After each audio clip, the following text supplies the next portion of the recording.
Call of Duty Infinite Warfare tips for Mayhem.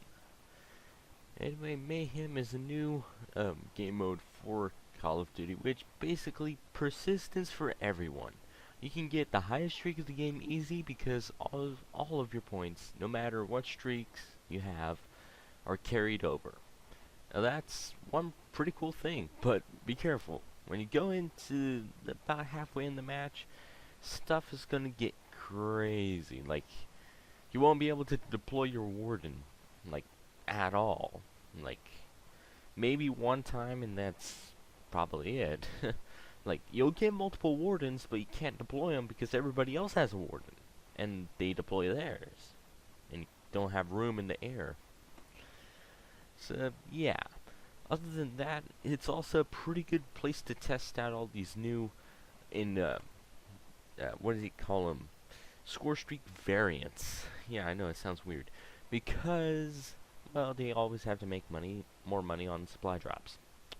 Yeah, at least you can still use scrap to go ahead and get these things so you don't have to waste your money. Yeah, anyway, you have UAV kickback, which is the one I'm using.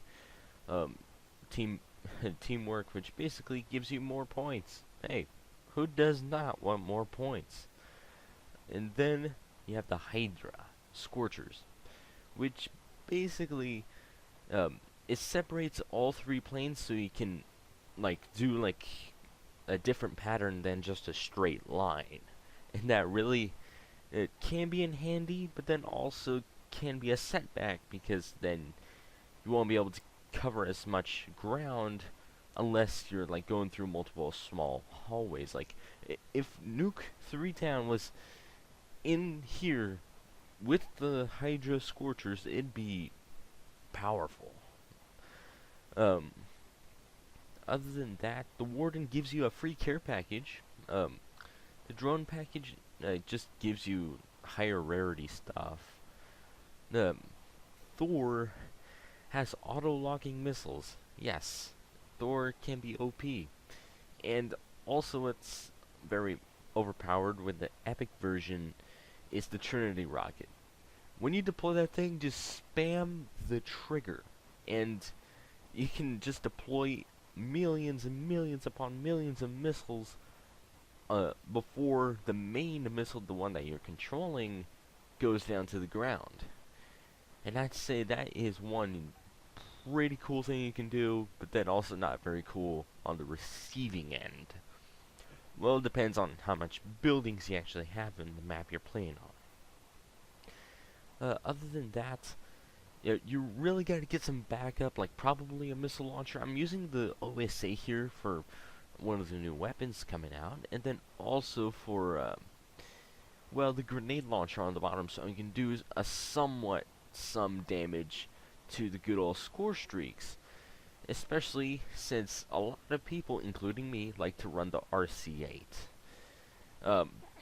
Because, well, it can harass a lot of people on the enemy team around the map. And I end up actually killing 2 wardens with when it drops and a warden was underneath it. And he killed the warden, like right there. Fly swatter. And I did that twice in this gameplay. It's just crazy. Well, anyway, other than that, you might actually want to pick score streaks that might get you kills, so you can kills more than score. So yeah, probably counter UAV is not gonna do much. UAV is pretty helpful since you can see through. It's basically a wall hack. Well, with Scarab, it doesn't really get you that much unless you like get on domination might be pretty good, but this is team deathmatch, team deathmatch Mayhem. Vulture, it's pretty good. Like it helps you out with the assists, and the epic version just makes it roam around the map shooting stuff. Trinity rocket is very good for the epic variant. Regularly, not so much. The Scorchers, pretty good. Hydra, even better. Bombardment, not so much. The epic version, oh yeah, that's pretty good. The Shock Sentry is not all too bad, especially for the epic variant since it shoots locking rockets.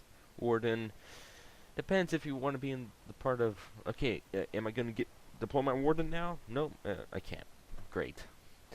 Advanced UAV, well, not really sure if that's good. Thor, unless you want to expose your character, go for it. RCA, definitely. And AP3X, definitely, especially with the epic variants. Another cool thing about the epic variants is the fact that they're cheap for scrap. Like, it's 100 and some scrap for the common, like 200 for the rare, and legendary a little bit more, and epic, well, it's actually pretty well priced. Especially, like, I got 2 epic variants just out of, like, what, maybe roughly 1,000 scrap, and that's pretty good. Well, anyway, smack that like button, hit the sub, drop the comment, and I'll see you guys later for another video on the channel. I'm out of here.